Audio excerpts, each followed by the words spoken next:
Hey YouTube, Blade Brothers here. This time I'm doing a special kind of review. I'm actually introducing a different kind of blade style.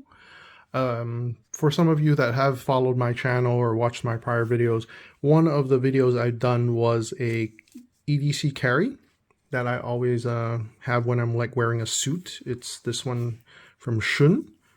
They call it the Higo no Kami. They actually call it their steak knife, but it's actually quite a good pocket knife. I use it for peeling fruit and stuff while I'm or opening packages while I'm in a suit and tie. It's very elegant, very gentleman style knife. But it's called the Higo no Kami, which kind of inspired me to look into, because the impression I had was Higo no Kami is just a sort of generic term for what's called a Japanese pocket knife. But when I actually did a little bit more research, it's quite interesting. So I guess this one, they call it, because the blade shape and whatnot is not very reminiscent of what's a traditional Higo no Kami, but I think it's because of this little tail. In Japanese, it's called the chikiri, or tail. It's this little tab that helps with the opening of the blade. So in this case, yeah, it's you can open it with one hand relatively, with just like pushing down here and then locking in place. Granted, this is a liner lock you see here, so you would be able to close it like that. Okay. But actually that inspired me to get what is a actual Higo no Kami. So this here is a traditional Higo no Kami. So this one is from a company called, or manufacturer called Nagao Kanekoma.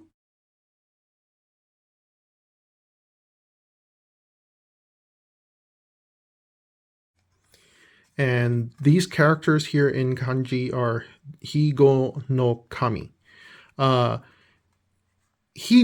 is a sort of a province or prefecture within like Japan.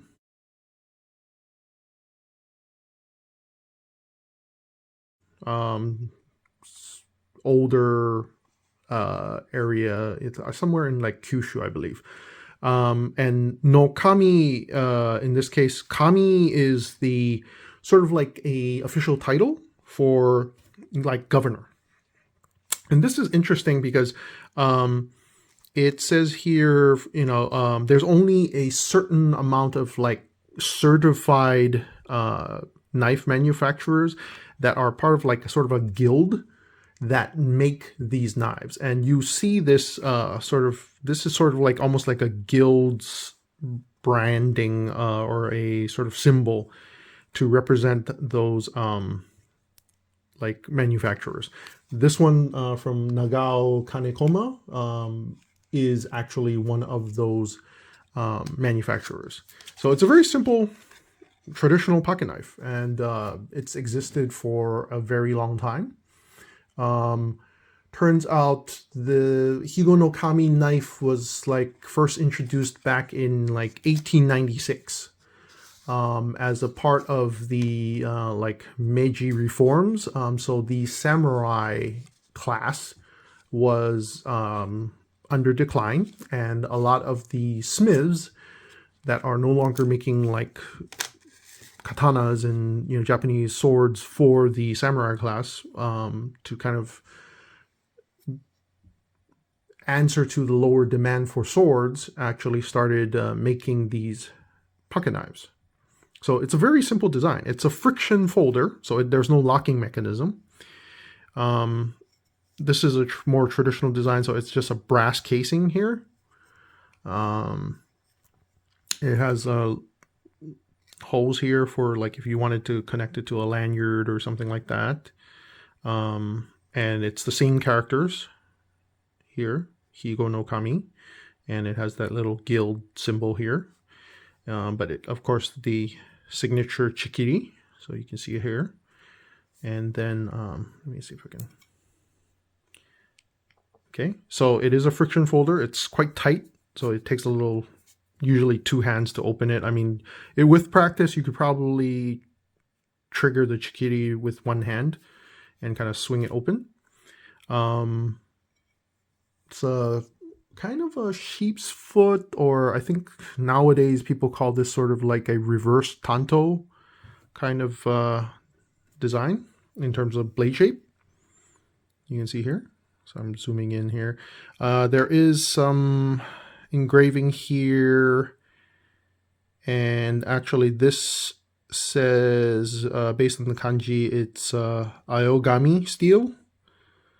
Ayogami meaning blue paper steel. So it's a high carbon steel that is mixed in with some alloys to increase the durability of the steel itself. So quite good quality. A lot of kitchen knives, actually, high-end kitchen knives would use Ayogami steel.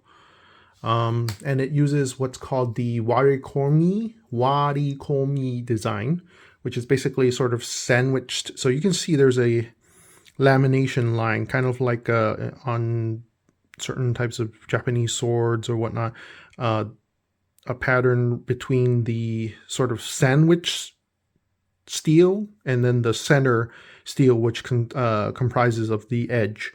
So the edge uses a harder, better sort of edge retention type of steel, while the outer sort of sandwich steel might be more durable or more corrosion resistant or whatnot. So you can just kind of see if I can get in close enough for you to see. Yeah, so it's not a polished thing. It is actually, there is that sort of delineation, if you can see from there. So, which actually some swords have a similar type of design. And it's kind of a satin polish finish. Pretty sharp. Let me see if I can get a piece of paper here and do a little bit of testing here. Oh, there we go. Oh, sorry. Let me zoom out here.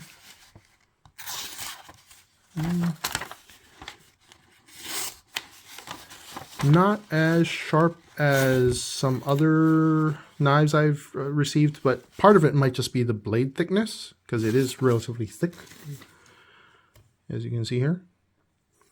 Yeah, it's a very simplistic design, but it's been one that has been in existence since 1896. So yeah, in excess of almost getting close to 200 years. Oh, yeah. So notable. Closing it is just pushing it here, and then there's some notches here to kind of really put it in place. So you just kind of push it up against it.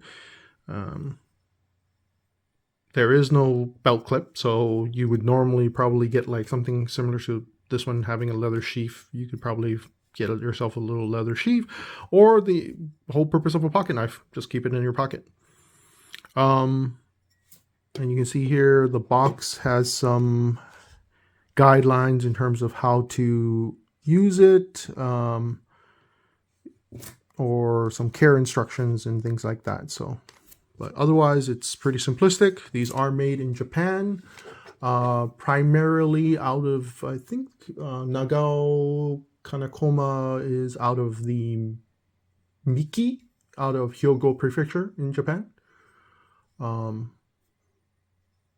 Yeah, so it's a very interesting knife design. And then I noticed that, yeah, this type of design inspires, you know, like this. So why I'm saying this is a special knife is that actually, along with this knife, I have several other knives that have similarities, or it gets inspiration from this style of knife, the Higo no Kami. Primarily is you would see the chikiri.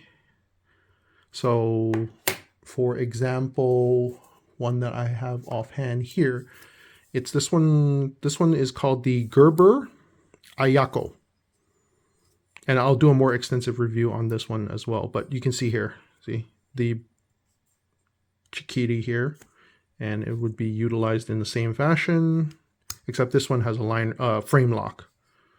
But the blade shape is also sort of a Tanto-esque design. So yeah, there's actually quite a few knife designs that are inspired from this type of pocket knife, and that's part of the reason why I wanted to review this and actually start a series of other videos. I will be doing a review, for example, for the Ayako soon. All right. As always, I hope you like this video. Definitely give us a like if you do. If you want to give us further support, definitely subscribe and to our channel and leave us some comments. As always, we really appreciate your support. Blade Brothers signing off. Have a good one.